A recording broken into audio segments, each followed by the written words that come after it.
In this video, I'm going to be teaching how to make a double welt pocket. So this is the final result of what I made. If you're interested in it, kindly watch till the end.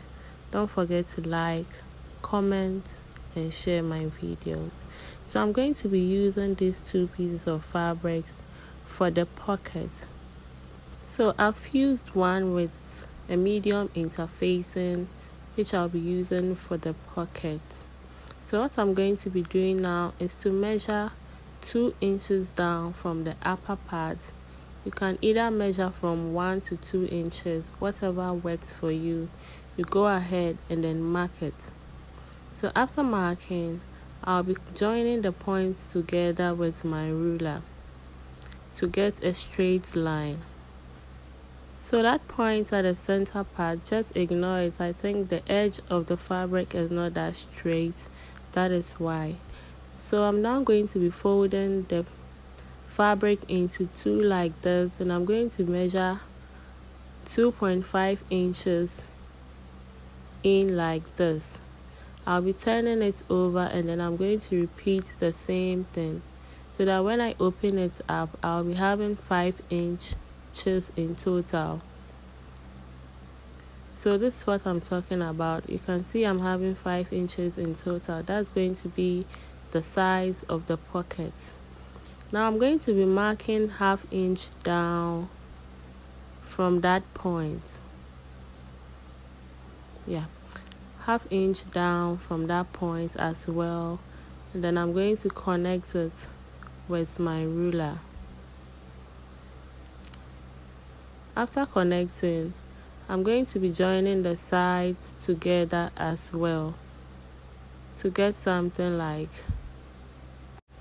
a square. So the next thing I'm going to be doing again is to divide that 1/2 inch into 2.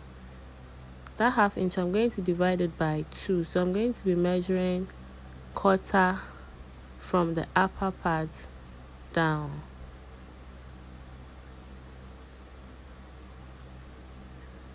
So you can actually increase the size of this if you want, but I think 1/2 inch is okay by me. You can actually make it 1 inch, 0.75, whatever works for you. However big you want it to be, you go ahead and then do it. Now from the side, I'm going to be marking 1/2 inch in on both sides, just like this, and then connect it to the edges. So I'm going to be connecting it this way and then that way as well. So I'm going to be using my ruler to do it so that you see what I'm talking about. So this is how you're going to be doing it. 1/2 inch in, and then you connect it to the edge. At this point, I'm done with the construction, so I'm going to put it on my main fabric. If you're working on a shirt, a trouser, whatever, just place it on like this, and then mark the distance you want it to start and then how low you want it to be before pinning it down. So I'm going to pin it down so that when I'm sewing, it doesn't move. That's the only reason why I'm pinning it down, and I'm going to be stitching from that point through to that point.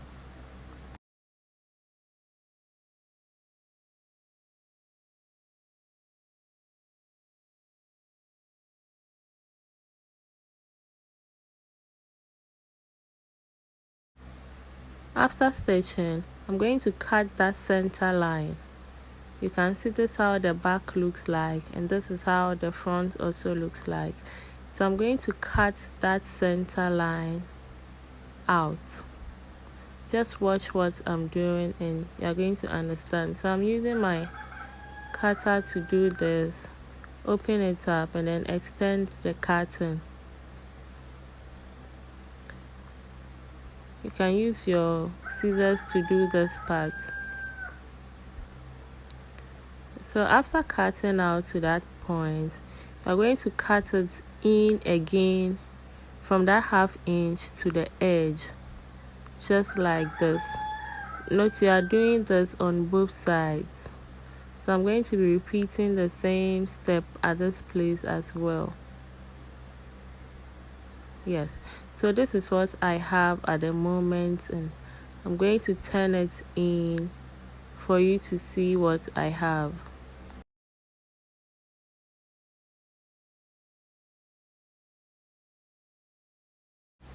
After turning it, the next thing I'm going to be doing is to press it down with my iron to make sure it's lying down flat.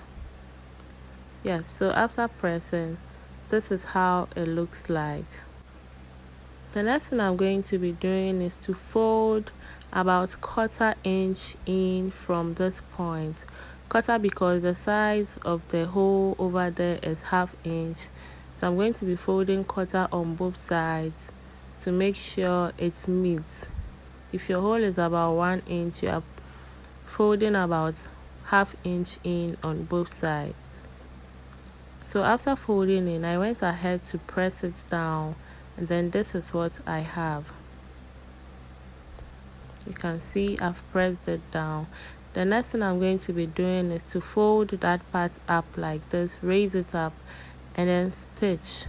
I'm going to raise the other part up as well, just like this, and stitch. You can see I raised the tiny cuts also, that part. So you are raising both up and then stitch. Yeah, so after stitching, this is what I have. The next thing I'm going to be doing is to add the other parts of the pockets to it. At this point, you can see one is longer than the other. This is because of the folding I made for the pocket. So I'm going to stitch that part in. Like I was saying, because of this folding, that is why it has become short. So the length I actually used was 8.5 inches by 8 inches. So if this is too short for you, you can actually extend the length of it, and then for the width of the pocket, it depends on how big the hands of the client or whoever you are sewing for is. So you use that to make the size of the pocket. Next thing I'm going to be doing is to stitch from that part through to the other part, raising it up. You are not stitching it together with the white or the main fabric. Yeah, so this is what I have after sewing. So like I said, if the pocket is too short for you, you can go ahead and make it big, and you can top stitch the upper part before joining the other part of the pocket to it. That is if you wish. So this is it. You can see it came out nice and neat. So thanks for watching. Bye.